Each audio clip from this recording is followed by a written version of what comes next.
بسم اللہ الرحمن الرحیم نحمدہ ونصلی ونسلم علی رسولہ الکریم اما بعد۔ چھینک اور جمائی انسان کی زندگی کا حصہ ہے اور اکثر انسان کو چھینک بھی آتی ہے اور انسان کو جمائی بھی آتی ہے۔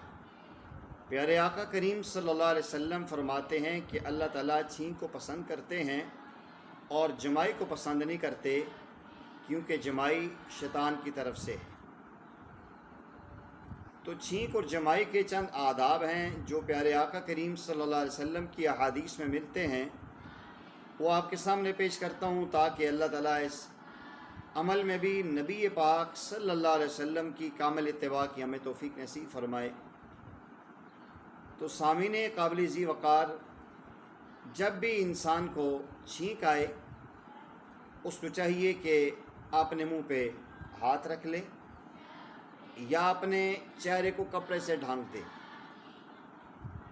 اور دوسرا ادب یہ ہے کہ چھینک آنے کے ساتھ ہی اپنی آواز کو دبانے کی کوشش کرے، بہت زور سے آواز نہ لگائے، کوشش کرے۔ ہاتھ رکھنے کا اور کپڑے سے منہ ڈھانکنے کا بھی مقصد یہی تھا کہ وہ اپنی آواز کو دبائے، اور جو ہی چھینک آتی ہے تو الحمدللہ کہنا چاہیے۔ بعض لوگ کہتے ہیں شکر الحمدللہ، یہ شکر الحمدللہ جو جملہ بولتے ہیں سنت کے خلاف ہے۔ جب بھی چھینک آئے تو اس میں ہم نے کیا بولنا ہے؟ الحمدللہ۔ اور جو پاس سننے والا بندہ ہے اس کو چاہیے وہ کہے یرحمک اللہ۔ یہ آداب ہے چھینک کا۔ اور جس کو چھینک آئی تھی، جب اس کے ساتھی نے یرحمک اللہ کہے تو یہ آگے سے یہدیکم اللہ ویصلح بالکم کہے، تو گویا یہ چھینک والا 2 مرتبہ کلمات ادا کرے گا اور اس کا ساتھی اور سننے والا 1 مرتبہ۔ چھینکنے والا الحمدللہ کہے اور سننے والا یرحمک اللہ کہے، اور پھر چھینک آنے والا یہدیکم اللہ یصلح بالکم کہے۔ اگر کسی کو زکام ہے اور بار بار چھینک آتی ہے تو اس کو ہر دفعہ الحمدللہ یا ہر دفعہ یرحمک اللہ کہنا ضروری نہیں ہے۔ نبی پاک صلی اللہ علیہ وسلم کی مجلس مبارک میں ایسے ایک بندی کو چھینک آئی، اس نے الحمدللہ کہا، آپ نے یرحمک اللہ کہا، پھر چھینک آئی، تو آپ نے فرمایا کہ یہ وہ شخص ہے جسے زکام ہے، وہ معذوری کی حالت ہے، تو ہر دفعہ یرحمک اللہ کہنا لازمی نہیں ہے۔ یہ چھینک کی بیماری کا ایک عارضہ پیش آیا جس وجہ سے بار بار وہ الحمدللہ کہہ رہا ہے۔ اور لکھا ہے کہ یہ تو تھے چھینک کے آداب۔ اس چھینک آنے کے ساتھ انسان میں فرحت آتی ہے، انسان میں نشاط آتی ہے، انسان تازہ دم ہو جاتا ہے، اور جمائی آنے کے ساتھ انسان میں سستی آتی ہے، انسان میں کاہلی آتی ہے۔ اس لیے انسان کو کوشش کرنی چاہیے کہ جب جمائی آئے اس کی آواز کو روکے، جمائی کو روکنے کی کوشش کرے۔ ہاتھ رکھنے سے پہلے ہی کوشش کرے کہ اندر ہی جم جائے، آواز اس کی کیفیت نہ ہی بنے تو سب سے بہتر ہے۔ پھر بھی اگر آ رہی ہے تو یہ ہاتھ یوں رکھ لے، تو اپنا یہ ہاتھ منہ پر رکھ لے، اس طرح رکھ لے، اب نماز میں تو ایسے رکھے گا یا یوں رکھ لے، تو جمائی کو روکنے کی کوشش کرنی چاہیے۔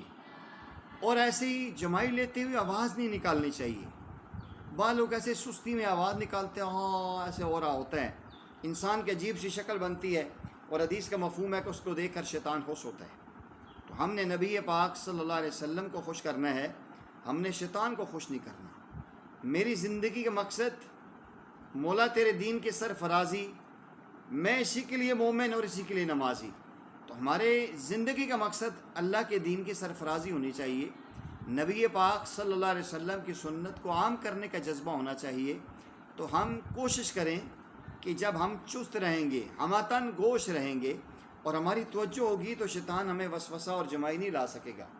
جو ہی جمائی آئے گی نماز میں، نماز کی کیفیت خراب ہو جائے گی، تلاوت میں تلاوت کی کیفیت خراب ہو جائے گی۔ اس لیے کوشش کرنی چاہیے کہ جمائی کو روکے اور اپنے آپ کو حاضر باش رکھے۔ انشاءاللہ اس سے نماز میں خشوع بھی پیدا ہوگا اور یہ شیطان کے سوار سے بھی محفوظ ہوگا۔ اللہ والے فرماتے ہیں کہ یکدم غافل سودم کافر۔ ایک لمحہ انسان غفلت میں جاتا ہے تو بہت دور چلا جاتا ہے۔ غفلت ہوتی ہے تو انسان کو جمائی آتی ہے۔ جب انسان میں غفلت نہیں ہوتی تو انسان کے اوپر شیطان وار نہیں کر سکتا۔ ہر آن ہر گھڑی ہم موقع مال کی دعاؤں کا اہتمام کریں، اور ہر آن ہر گھڑی یہ تصور کریں کہ اس وقت میں میرے اللہ کا کیا حکم ہے اور میرے نبی صلی اللہ علیہ وسلم کا کیا مبارک طریقہ ہے، اس کے مطابق چلیں گے تو انشاءاللہ زندگی پر سکون ہوگی، خوشیوں بھری اور رحمتوں بھری زندگی ہوگی۔